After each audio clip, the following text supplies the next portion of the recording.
సోఫాలో కూర్చోకుండా వెనక కూర్చున్నారు. అమ్మగారు మీరు వెనక్కి వెళ్తారా, వాళ్ళు ముందుకు వస్తారు. పర్వాలేదు, కాసేపే కదా. పిల్లని చూపించావా? లేదండి, వాళ్ళు ఇప్పుడేమిటి అప్పుడేమిటి, ఈ లోపు నువ్వు మాటలో పడి మర్చిపోతే అసలే మర్చిపోరు మనిషి. అవతల వాడు 1కి వెళ్ళాడు 2కి వెళ్ళాడు, చూడు సర్దు బాగు చేయి. తను సర్దుతుంది, మీరు వెళ్ళండి. సురేఖ్ గారు రండి.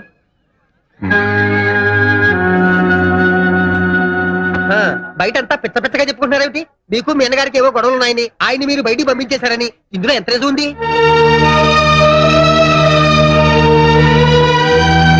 మీరేమైనా అనుకోండి సార్, ఈ మధ్య మీ మ్యూజిక్ మరీ లైఫ్లెస్ గా ఉంటుంది. ఏమిటి కాదమ్మా, ఉంది. ఆ పెప్ప లేదు, ఆ కిక్కు లేదు, ఆ రితం లేదు, ఆ మెలోడీ లేదు. ఇదిగో నేనే స్వయంగా ఆయన సంగీత బాధితుణ్ణి. ఆయన అన్నగారు లేకుండా ఆయన ఒక్కరే స్వయంగా నా చిత్రానికి సంగీతం సమకూర్చారు. పాటలు వచ్చినప్పుడల్లా జనం వెళ్ళిపోతుంటే 5 రోజులు కూడా ఆడలే చిత్రం. ఎలా ఆడుతుందండి? 2 చక్రాలతో నడవలసిన బండికి 1 చక్రం ఉంటే ఏమవుతుంది? మరి అదే జరిగింది ఇక్కడ. లేచారేమిటి? ఏమండో యాతా వాతా తేలింది ఏమిటంటే, మీ అన్నయ్య గారు లేకుండా మీరు కట్టే పాటలు జనరంజకంగా లేవు లేవు. ఇప్పుడు ఎందుకు అవన్నీ? వాళ్ళు మన ఇంటికి గౌరవంతో వచ్చిన అతిథులు. నేను మాట్లాడుతుంటే నా బుద్ధి కొండే. ఇంతకీ నేను చెప్పేది ఏమిటంటే, మీ అన్నయ్య గారు ఎక్కడున్నా సరే ఇక్కడ పిలిపించుకుని మీరిద్దరూ కలిసి మళ్ళీ పాటలు కట్టండి. అప్పుడు చూడండి, ఆరిపోయిన దీపం మళ్ళీ వెలుగుతుంది. మా బాబుని ఆశీర్వదించి వెళ్ళండి.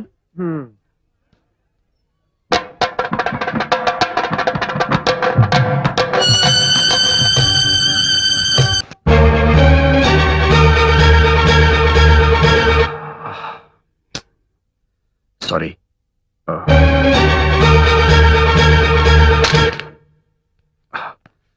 I'm sorry. నీ మగని కీర్తికి నీ మగడే కర్తయని పిచ్చిగా తలిచావు తుమ్మెదా,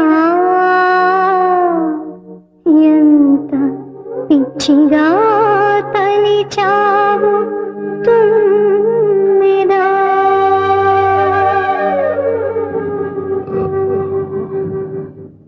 ఇదేమిటిది? గుడికని చెప్పి వెళ్తున్నావు? గుడికి కదనే, డాక్టర్ రాఘవేంద్రరావు అని ఏంటి స్పెషలిస్ట్. ఖరాబు గొంతు నొప్పి కదా అని. నా మాట విననే. ఇంటికి పని. మాట కూడా పెగలడం లేదంటే ఇదేదో థ్రోట్ ప్రాబ్లం అయి ఉంటుంది. అది ముదరక ముందే. అది నా ప్రాబ్లం, నేను చూసుకోగలను. ఇంటికి పని. దయచేసి నా మాట విననే. నీ పాట కోసం తహతహలాడే మాబోటి అభిమానుల కోసం నాకు ఏ అభిమానులు లేరు. ఆట పడే యోగం లేదు. పని. తాతయ్య, నేను అనుకున్నది ఒకటి, జరుగుతున్నది ఒకటి. అడుగు అడుగున అవమానాలు, అపజయాలు. వీటితో ఆయన పడుతున్న మానసిక క్షోభ చూస్తుంటే ఆయన ఏమైపోతారో అని చాలా భయంగా ఉంది తాతయ్య. చూడమ్మా, నీకు జాతక రీత్యా చాలా గడ్డు రోజులు నడుస్తున్నాయి. అందుకే ఈ అరిష్టాలని. ఇలాంటి పరిస్థితుల్లో కాస్త మనశ్శాంతి దొరకడానికి ఆ దేవుడికి ఏ అర్చనలో అభిషేకాలు చేయటం మంచిదని. లేదు తాతయ్య, నా భర్త నాకు దక్కాలంటే ఈ అర్చనలు అభిషేకాలు ఈ రాతి దేవుళ్ళకి కాదు, దేవుళ్ళంటే ఆ పెద్ద ఆయనకి. స్నానం చేరా, వెళ్ళరా వెళ్ళు. ముందు నాకు నీళ్లు పోసే పెద్దమ్మా. వస్తున్నా. ఎందుకురా? లేలే, వెళ్ళి తుడుచుకో. ఇక్కడ దాకా వచ్చి గంగలో స్నానం చేయకపోతే పాపం రా. ఇదేమిట్రా నా చుట్టూ తిరుగుతున్నావు? వినాయకుడు అన్ని నదుల్లో స్నానం చేయకుండా శివుడు పార్వతుల చుట్టూ తిరిగితే పుణ్యం వచ్చిందని పెద్దనాన్న చెప్పాడు. అందుకనే నువ్వే పార్వతీదేవి అనుకుని నీ చుట్టూ తిరిగాను. ఇక నేను స్నానం చేయకపోయినా పుణ్యం వచ్చేసినట్టే. అయితే అన్నం పిల్లం చుట్టూ 3 సార్లు తిరుగు, కడుపు నిండిపోతుంది. నువ్వేమిటి మధ్యలో? నేను ఇటుకెళ్ళి వెండి మొక్కుంటా అంతే. ఏమిట్రా ఈ గొడవ? ఇంత పెద్దవాడివై కూడా చెప్పిన మాట వినిపించుకోవేంట్రా? నేను పెద్దవాడిని ఏమిటి? మరి ఇంకా చంటి కుర్రాన్ని అనుకుంటున్నావా? నేను పెద్దనాన్న కన్నా పెద్దవాడినా? చాలా పెద్దవాడివి. మరి పెద్దనాన్న అంత పెద్దవాడితే పెద్దనానికి ఇంకా మీసాలు ఎందుకు రాలేదు? ఓరి బడవా, మీ పెద్దనాన్ననే అడుగు గాని రా. ఆయన్నే అడుగు, ఆయనే చెప్తారు. రారా, మీ పెద్దనాన్ననే అడుగు. ఏమిటోనండి, పిల్లలు గుర్తుకొస్తున్నారు. వాళ్ళమ్మ పోయిన దగ్గర నుంచి వాళ్ళని నా చేతులతోనే పెంచాను. పైగా ప్రతి క్షణం నా కళ్ళల్లో బెదులుతున్నారు. అవును, ఇవాళ సాయి పుట్టినరోజు కదూ? అవునండి. దీర్ఘాయుష్మాన్. ప్రతి పుట్టినరోజున వాడికి నా చేతులతోనే తలంటి స్నానం చేయించేదాన్ని.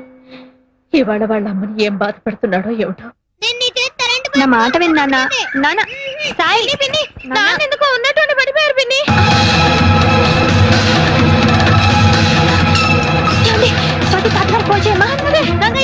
లక్ష్మి హలో తాతగారు, నాన్న ఎందుకో పడిపోయారు. తొందరగా డాక్టర్ తీసుకున్నారా? తొందరగా రండి తాతగారు. కొంచెం పట్టుకోవా లక్ష్మి. బుజ్జి, నీకు హరిద్వార్ నుంచి ఫోన్. Excuse me. హలో, నేనమ్మా శ్రీనివాసాచారిని హరిద్వార్ నుంచి మాట్లాడుతున్నాను. మీరు హరిద్వార్ లో ఉన్నారా సార్? అవునమ్మా, ఇవాళ మా సాయి పుట్టినరోజు. వాడికి బర్త్డే కేక్ కొని తీసుకెళ్ళి ఇవ్వగలవా? అలాగే సార్, తప్పకుండా. ఉంటాను సార్.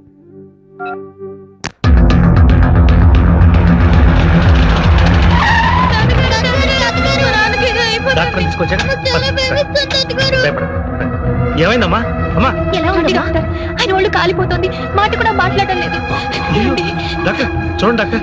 రంగా మరేం పర్వాలేదయ్యా, డాక్టర్ తీసుకొచ్చాను. ఇదిగో. ఎవరు తీసుకురమ్మన్నారు? నువ్వా? నీ మొగుడు చచ్చిపోతాడని భయం వేసిందా? అంత మాట అనకయ్యా. డాక్టర్ ఎగ్జామిన్ చేసి టైంకి తగిన మంది ఇస్తే పని చేస్తాను. తగిన మొగుడు ఎవరి దగ్గర లేదు. ఏమండి ఏమండి, ఎవరి మీద అండి పంతం? ఎవరి మీద కాదు, నా మీద. పోనీ. అది కాదు రంగా, రంగా డాక్టర్ తీసుకొచ్చింది. రంగా, ప్లీజ్. మీరు అంబులెన్స్ ఫోన్ చేసి పిలిపించండి. We shall admit him in hospital.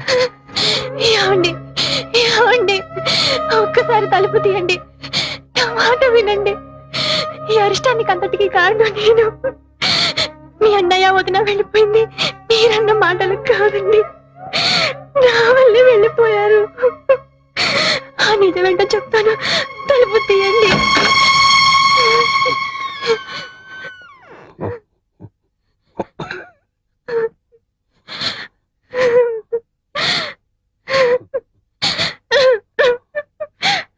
నన్ను క్షమించండి.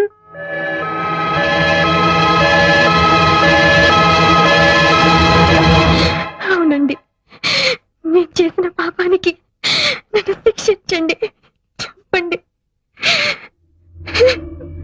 కానీ చివరి వరంగా మీ ప్రాణాలు కాపాడుకునే అవకాశం ఇవ్వండి.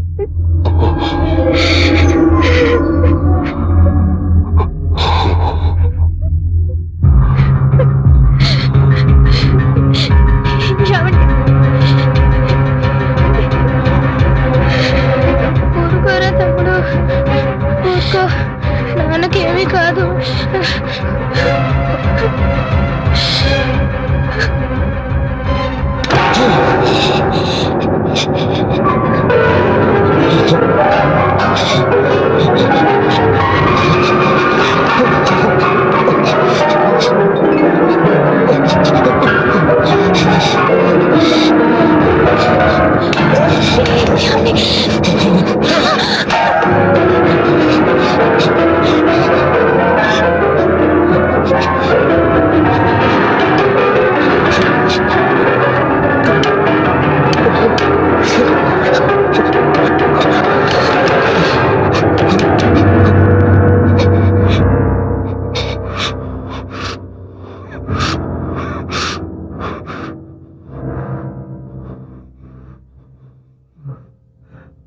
పెద్ద అన్నయ్య దగ్గర నుంచి ఫోన్ వచ్చింది.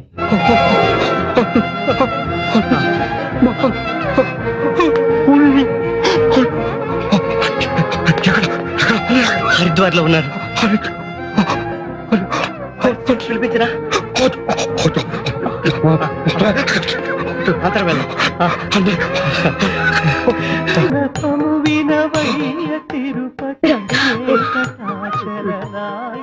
రంగా రంగా అన్న,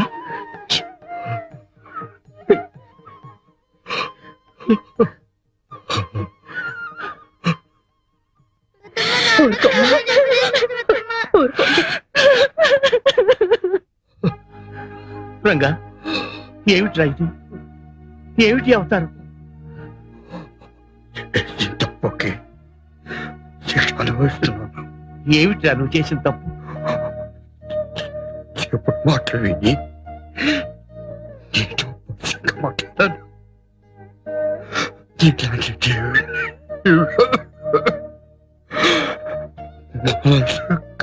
పెట్టాను.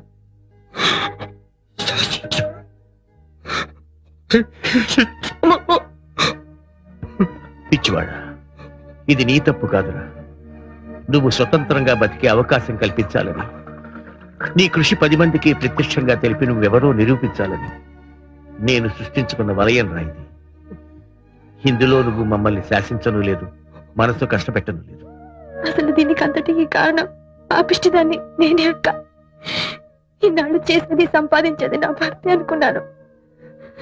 నా భర్తకి దక్కాల్సిన కీర్తి ప్రతిష్టలు దక్కడం లేదన్న స్వార్థంతో ఆ రోజు మిమ్మల్ని నానా మాటలు మాట్లాడి నీ మనసు బావగారు మనసు గాయపరిచాను. మీరెంతో మంచివాళ్ళు కాబట్టే పెద్ద మనసుతో పల్లెత్తు మాట కూడా మాట్లాడకుండా మౌనంగా వచ్చేశారు. ఏ రోజు బావగారు ఆ గడప దాటారు ఆ రోజే సంగీత సరస్వతి కూడా ఇంటి గడప దాటి వెళ్ళిపోయింది. ఈ దేవుడు ఎదురుగా ఉంటేనే నా భర్తకి స్వరం తెలిసేది, నాగం పలికింది. నాకు ఇప్పుడు అర్థమైంది.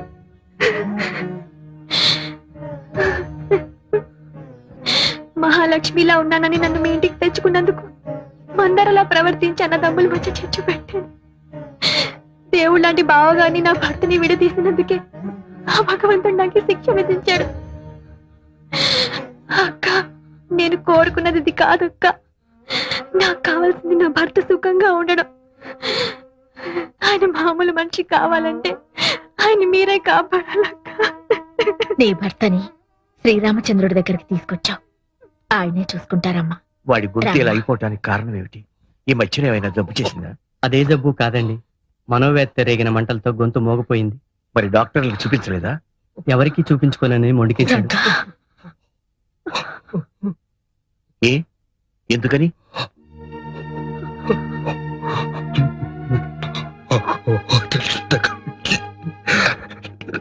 దగ్గర మందులు తీసుకున్నాను. అయితే నే మందిస్తాను, పుచ్చుకో. ఎందుకని?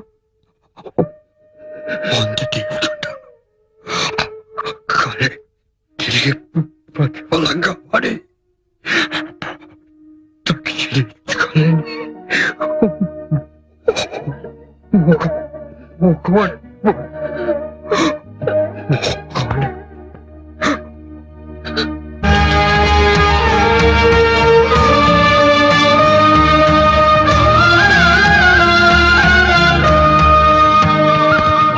నాన్నకి మరి అంత జ్వరం ఉంటే చన్నీళ్ళు స్నానం చేస్తారా? ఏం పర్వాలేదమ్మా, బాబు గారికి అన్ని తెలుసు కదా. నెమ్మదిగా దిగండి. పెద్దమ్మా పెద్దమ్మా, నాన్నకి ఏం కాదు కదా పెద్దమ్మా. అందుకేగా గంగా భవానీని వేడుకుంటున్నది.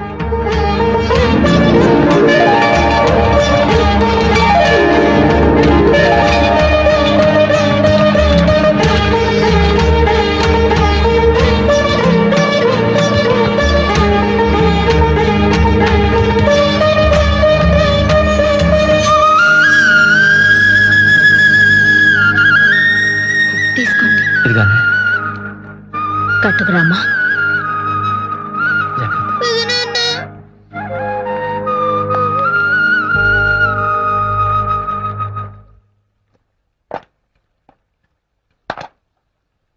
నాన్నకి తొందరగా తగ్గిపోవడానికి మంచి మంది పెద్దనాన్న.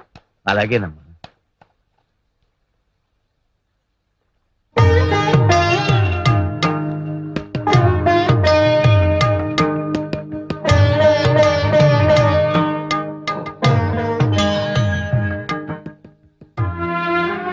నేను మందిస్తే ప్రతిఫలంగా ఏమీ ఇచ్చుకోలేని మగవాణ్ణైపోయానన్నావు కదూ. నువ్వు ఇవ్వగలిగిందే అడుగుతాను, సరేనా?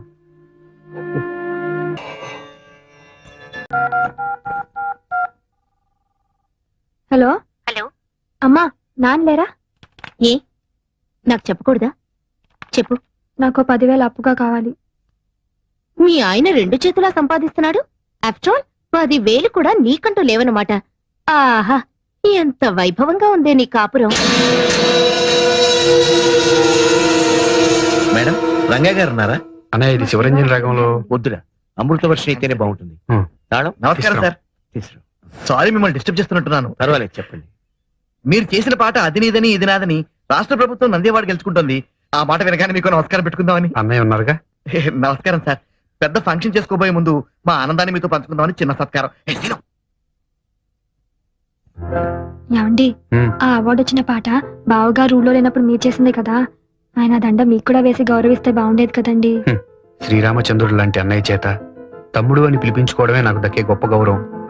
దాన్ని దండాలు దండలు ఇవ్వలేవు. టాప్ 10 లో కూడా మన పాటే నంబర్ 1 గా వచ్చింది సార్. ఏదో ఇదంతా మీ కృషి. పొద్దున్న టీవీలో వచ్చిన టాప్ 10 ప్రోగ్రామ్ చూశాను. మీ ఆయన చేసిన పాట సూపర్ హిట్ అయి నెంబర్ 1 గా వచ్చిందిగా. ఆ ప్రొడ్యూసర్స్ మీ ఆయనకి ఏమిచ్చారేంటి? ఆ పెద్ద ఆయనకి పెద్ద పూలదండేసి రవ్వ లొంగర డైమండ్ రింగ్ ప్రెసెంట్ చేశారు. పెద్ద ఆయనకా? ఆయన తీసుకున్నారా? లక్షణంగా. బాగుంది. సొమ్మొకటిది సోకొకటిది అంటే ఇదే. కష్టపడేది మీ ఆయన, ఫలితం మాత్రం ఆ పెద్ద ఆయనకి. ఆహా, ఏం అనుభవిస్తున్నావే. నేను తెచ్చిన అమెరికా సంబంధాన్ని కాదని ఏరికొరి ఇష్టపడి మరీ చేసుకున్నావుగా. అనుభవించు. కారెక్కు డ్రాప్ చేస్తాను. అక్కర్లేదులే. ఇదిగో, నువ్వు పేరుకి మాత్రం శ్రీరంగం వారి కోడలివైనా ఆ ఇంట్లో ఉన్నంత కాలం సెకండ్ క్లాస్ సిటిజన్ లా బ్రతకాల్సిందే.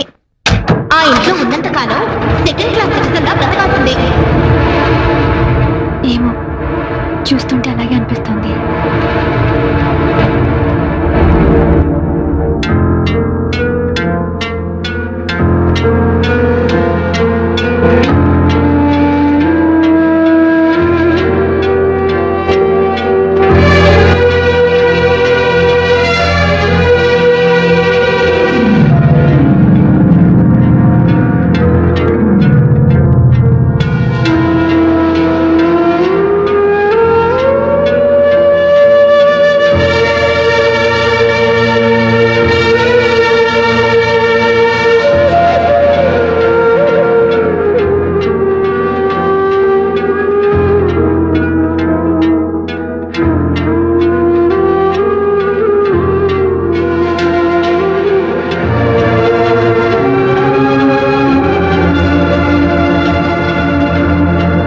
సొమ్మొకటిది సోకొకటిది అంటే ఇదే. కష్టపడేది మీ ఆయన, ఫలితం మాత్రం ఆ పెద్ద ఆయనకి. హలో సురేఖ, నేను సుమని మాట్లాడుతున్నాను. చెప్పు. చాలా గుడ్ న్యూస్. వింటే పొంగిపోతావు. ఏమిటట? మీ బావగారికి ప్రభుత్వం పద్మశ్రీ ఇచ్చింది. మాకు ఢిల్లీ నుంచి ఇప్పుడు ఇన్ఫర్మేషన్ వచ్చింది. శ్రీరంగం బ్రదర్స్ కి వచ్చిందా? ఒక మా బావగారికి వచ్చిందా? బాగుంది. స్టేజ్ మీద అయితే ఇద్దరికి తలోదండా వేస్తారు గాని పద్మశ్రీ కూడా ఇద్దరికి చెరో సగం పంచుతారనుకుంటున్నావా?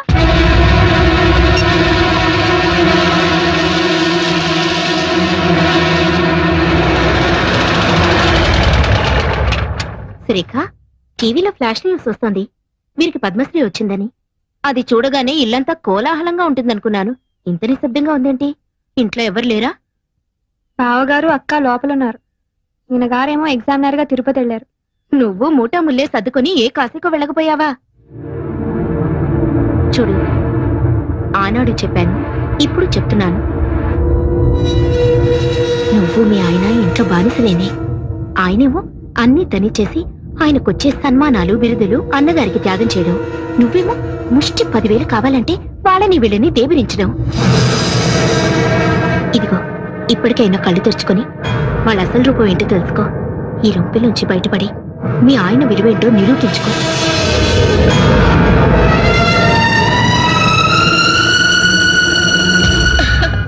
చాలా బాగుందండి. ఎవరికో? ఇంకెవరికి? నీకే.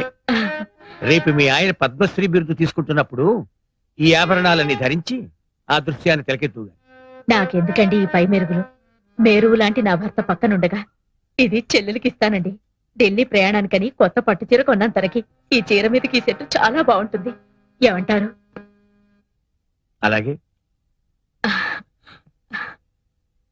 సురేఖ, సురేఖ, రా రా రా, కూర్చో కూర్చో. ఏమిటివన్నీ? రేపు నువ్వు ఢిల్లీలో రాష్ట్రపతి భవన్ కి వెళ్లేటప్పుడు కట్టుకోవడానికి కంచుపట్టు చీర, దాని మీదకి డైమండ్ నెక్లెస్. చూడు ఎలాంటివి సెలెక్ట్ చేశాను. నాకెందుకు ఈ అలంకారాలన్నీ? మేమేమైనా ఢిల్లీ రాబోతున్నావా? బిరుదులు అందుకోపోతున్నావా? అదేంటమ్మా, మనందరం కలిసి వెళ్తుంటే. పద్మశ్రీ వచ్చింది ఆయనకి, ఆయనతో వెళ్ళవలసింది నువ్వు. మధ్యలో మేమెవరం? ఉత్సవ విగ్రహాల్లాగా. అదేంటమ్మా అంతా వింత వింతగా మాట్లాడుతున్నా? అన్ని వింత వింతలుగా జరుగుతుంటే నేను అండంలో తప్పే ఉంది. ఇప్పుడు నేనేం మాట్లాడినా నిష్ఠూరంగానే అనిపిస్తుంది. ఒక్కసారి మీ ఆత్మ పరిశీలన చేసుకుని చూసుకోండి. నా మరిది, నా తమ్ముడు అని పైకి చెప్పుకోవడమే కానీ ఆయన దక్కవలసిన స్థానం ఆయన దక్కలిస్తున్నారా? ఆయనకి రావాల్సిన గౌరవానికి వచ్చేలా చూస్తున్నారా? ఎందుకు? ఆయన మతక మనిషి కనుక. ఇందులో తన వాటా కూడా ఉందని చెప్పుకోలేని మూగ మనిషి కనుక చాలు. ఆ వెళ్ళేదేదో మీ ఇద్దరే వెళ్ళిరండి. ఆ పొందే సత్కారం ఏదో మీరు ఒక్కరే పొందిరండి. మమ్మల్ని ఇలా కూపస్తు మండు కాల్లా బతకనివ్వండి.